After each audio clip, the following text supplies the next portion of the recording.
Bonjour à tous, bienvenue à la lecture de cette vidéo. Aujourd'hui, on va apprendre à tracer deux diagrammes qui sont très importants pour la compréhension des réactions acido-basiques. Le diagramme de distribution et le diagramme de prédominance. Alors, le diagramme de prédominance a pour but de déterminer qui prédomine dans une solution, si c'est la forme acide ou base, il porte bien son nom, tandis que le diagramme de distribution, il est un petit peu plus précis puisqu'il va nous dire quel est le pourcentage de chacune des formes, acide ou base, que l'on rencontre dans la solution. Et ça va dépendre du pH. Alors, la base des réactions acido-basiques, c'est l'écriture de la constante d'acidité. Enfin, c'est une des bases. La constante d'acidité se réfère à l'équilibre acide du couple avec l'eau. Et donc l'acide plus l'eau donne la base conjuguée et H3O+.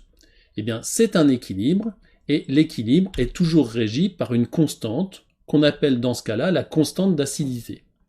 Alors, elle n'a pas d'unité, malgré le fait que les concentrations soient en mol par litre. Ça vient du fait que quand on écrit en fait la constante d'acidité, eh bien on cache le fait qu'on divise par une concentration standard qui est de 1 mol par litre. Donc les concentrations vont s'annuler dans le calcul. Mais n'oubliez pas d'exprimer vos concentrations en mol par litre. Alors, si on prend l'exemple du couple acide éthanoïque ion éthanoate, qui est un grand classique en terminale, eh bien la constante d'acidité vaut 1,6 10 puissance moins 5 à 25 degrés. Alors, c'est une constante. Ça veut dire que vous prenez un bécher dans lequel il y a l'acide éthanoïque, il y aura forcément un peu de sa base conjuguée, et quel que soit ce qu'il y a dans la solution, si vous avez de l'acide éthanoïque et de l'ion éthanoate, alors quand vous faites ce calcul, ça donnera toujours 1,6 10 puissance moins 5. C'est une constante. Alors c'est pas très pratique, on invente plutôt le pKa qui nous permet d'éviter les puissances de 10. Donc on travaille en échelle logarithmique, et le pKa, c'est simplement moins log de 10 puissance, de moins log de 1,6 10 moins 5, et ça fait 4,8. Donc, il faut bien comprendre que la constante d'acidité est associée à l'équilibre acide plus eau donne base conjuguée plus H3O+. Alors, si on fait des maths, eh bien, on a une relation qui nous donne le pKa en fonction du log de B sur A. B étant la concentration en base, A la concentration en acide. Et quand on réarrange un petit peu cette formule-là, eh bien, ça fait log de B sur A égale pH moins pKa. Ça veut dire quoi?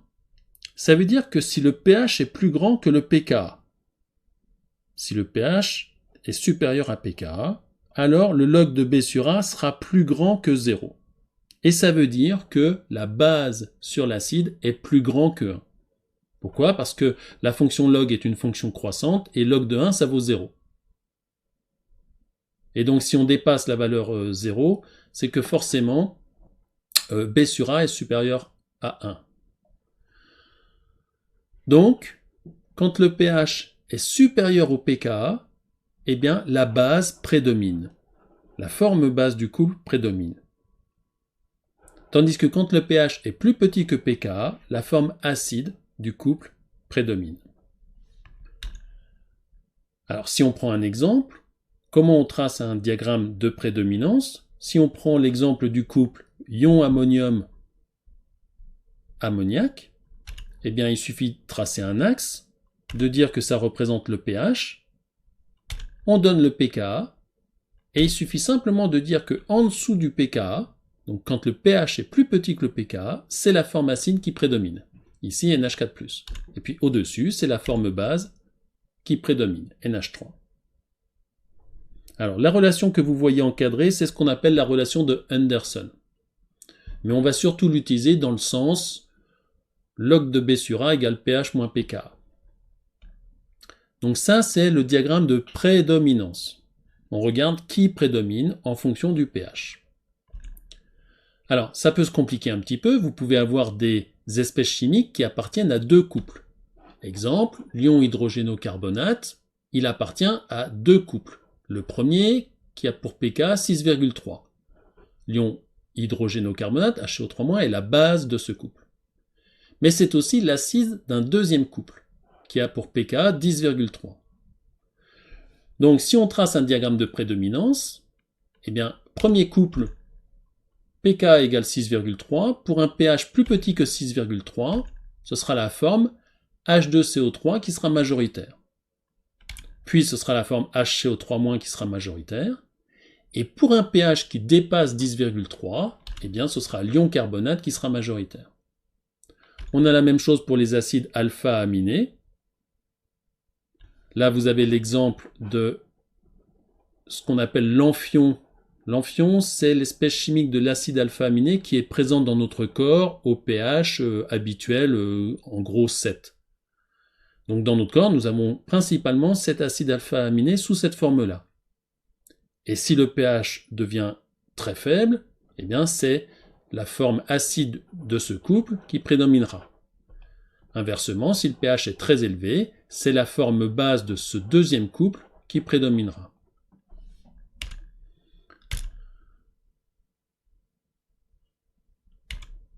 Un autre exemple avec l'alanine, qui est un acide alpha-aminé, eh bien l'amphion qui est représenté au milieu est l'espèce majoritaire quand le pH est compris entre 2,4 et 9,9. Donc là, ici, on a deux couples. Le premier couple, avec les deux premières espèces chimiques. Le deuxième couple, avec l'amphion au milieu, qui est en fait une espèce amphotère. Il est en même temps base de ce couple et acide de l'autre couple. Et donc, on a le diagramme de prédominance. Pour un pH supérieur à 9,9, ce sera cette forme-là qui prédominera. Et puis pour un pH inférieur à 2,4, ce sera cette forme-là qui prédominera. Et en général, les acides alpha-aminés, eh bien, ils ont à peu près tous les mêmes valeurs de pKa. Et donc on se retrouve avec ce type de diagramme de prédominance. Alors maintenant, on va tracer des diagrammes de distribution. Diagramme de distribution, ça dit non seulement qui est majoritaire, mais ça dit à quel degré il est majoritaire. Si ça dépasse 90%, voilà, ça donne la valeur en pourcentage. Alors comment on fait pour le construire? Bien, on fait des pourcentages. C'est quoi un pourcentage? Bien, le pourcentage de A, c'est la quantité qu'il y a de A divisé par la quantité totale de la forme acide et de la forme base. Donc je regarde, dans la solution, il y a un couple, acide-base. Je compte la forme acide, je compte la forme base. Bien, le pourcentage de la forme acide, c'est combien j'ai d'acide sur le total.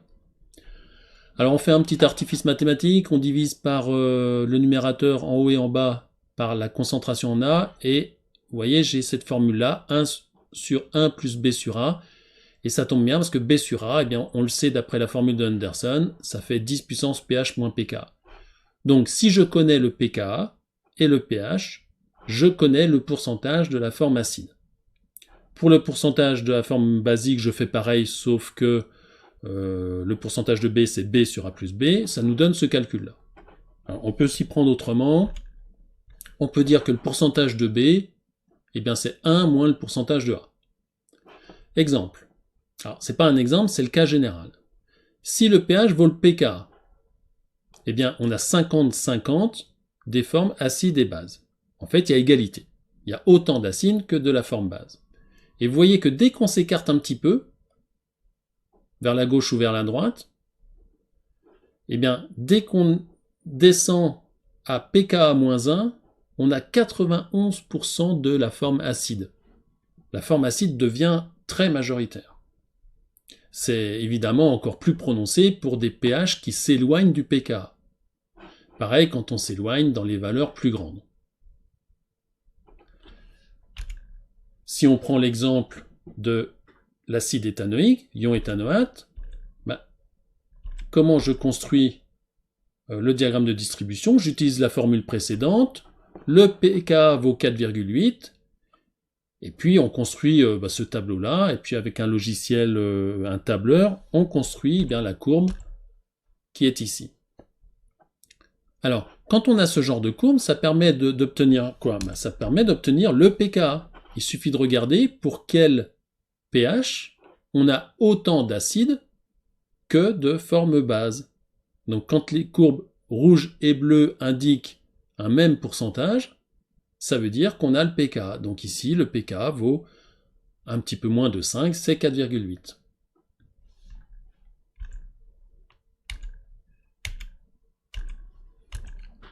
Donc ça, c'est ce qu'on appelle le diagramme de distribution. Ça donne un petit peu plus de renseignements. Ça montre que dès qu'on s'écarte du pKa, non seulement ça prédomine, mais ça prédomine fortement. Voilà, donc ne confondez pas les deux types de diagrammes, prédominance ou distribution. Alors ça permet de déterminer, ça permet de voir la différence entre un acide fort et un acide faible. Exemple, si je prends un couple dont le pKa vaut 12, ça veut dire que tant qu'on ne dépasse pas 12, eh bien, la forme acide est majoritaire à quasiment 100%. Ça veut dire que l'acide n'a pas fait son travail d'acide, puisque s'il faisait son travail d'acide, il se transformerait en la base conjuguée. Donc vous aurez beau mettre de l'acide dans de l'eau, ça ne se transformera pas en sa base conjuguée, sauf à dépasser un pH, par exemple, de 13. Inversement, si le pKa est très faible, eh bien, dès qu'on a un pH ici, pour un pKa de 1, de 2 par exemple, eh bien on voit que l'acide a fait son travail. C'est un acide assez fort. Et puis là, le couple 1 avec un pKa de 4,5, c'est ce qu'on appelle un acide faible.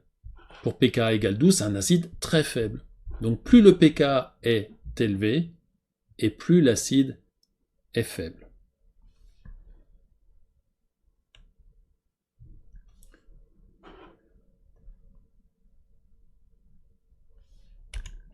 Alors, une des applications, ce sont les indicateurs colorés.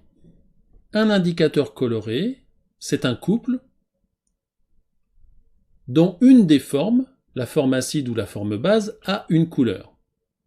Exemple, ici on a un indicateur coloré dont la forme acide, qui est jaune, prédomine pour des pH plus petits que 4,7.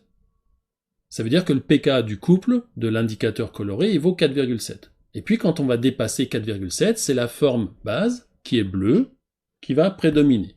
C'est un exemple. Un indicateur coloré, en fait, c'est un couple acide-base comme les autres. Du moins un indicateur coloré acido-basique. Exemple, le bleu de bromothymol, son pKa c'est 6,8, eh bien, à 5,8, en dessous, il va être jaune, et puis au-dessus de 7,8, il va être bleu, et entre les deux, il y a ce qu'on appelle une zone de virage. Alors, ça vient d'où la zone de virage? Ça vient du diagramme de distribution. Vous voyez bien que quand on est proche du pKa, on n'a pas tout à fait 50-50. Donc, il commence à apparaître il commence à apparaître un peu de l'autre forme. Donc par exemple, au début, pour les pH faibles, on a un acide qui prédomine, et puis on voit que pour un pH qui commence à se rapprocher du pKa, on commence à voir la base pointer le bout de son nez. Donc on aura un mélange de jaune et de bleu. Donc c'est ce qu'on va appeler la zone de virage. Et en gros, la zone de virage, c'est pKa-1, pKa+1. Pourquoi? Parce que à pKa-2, il y a quasiment plus de l'autre forme. On a vu qu'à pKa-2, il y avait quoi? 1% de l'autre forme. Donc c'est très utile dans les titrages. Plutôt que de mesurer le pH. Vous savez, c'est long de mesurer avec le pH mètre. Et puis un pH mètre, ça donne pas forcément une mesure très précise. Bon. Eh bien, on peut pratiquer un titrage de façon très rapide avec un indicateur coloré. Il suffit de mettre dans le bécher quelques gouttes de l'indicateur coloré, et puis regardez, on a notre courbe de titrage. Au début, le pH augmente lentement, et puis on sait qu'à l'équivalence, il va y avoir un saut de pH. Eh bien, si on choisit bien l'indicateur coloré va changer de couleur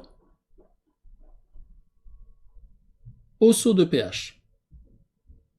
Exemple, si on prend le bleu de thymol, qui vire de couleur à partir d'un pH de 8, eh bien on voit que à partir de 8, le bleu de thymol qui était jaune commence à changer de couleur, et il a fini de changer de couleur vers 9,6, et là il devient bleu.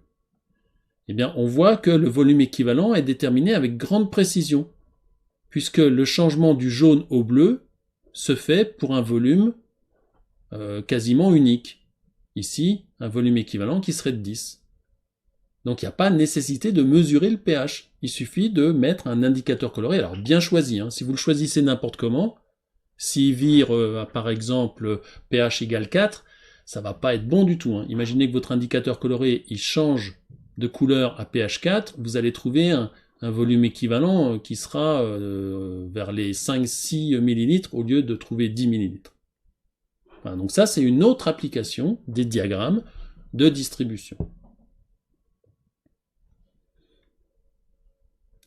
Voilà, donc on a fait un peu le tour des applications de la relation d'Henderson.